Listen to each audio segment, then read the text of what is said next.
Mariam là đất ý kiến mà nhà nhà có vai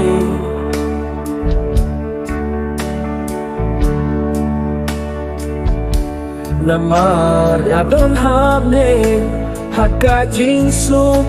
hakma duble hab den jong ka jin shai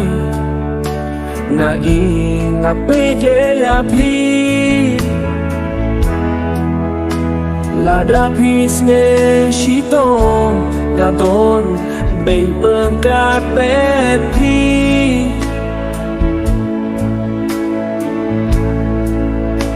to cứ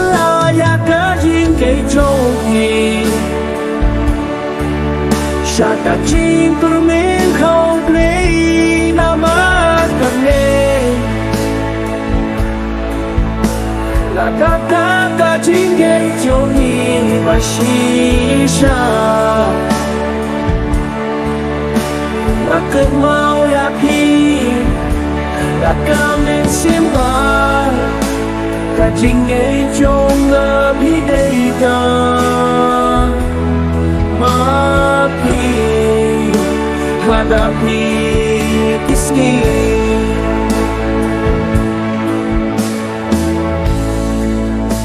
tan mau ya kiski hibangi madla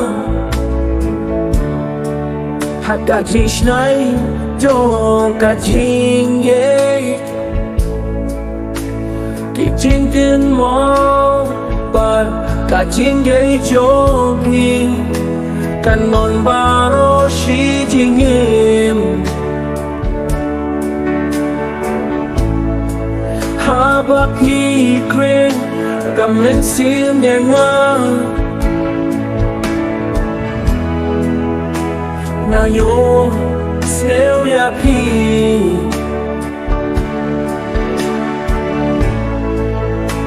namai ka jingi ta tu ha ka ta trên tơi ta cho đi tu cứ ya ka jingi choki shaka jing tu men khâu li namai ka me la ta chính cái cho mình và shisha là cười mau ya pi là cảm ơn simba cả chính cái cho ngã đi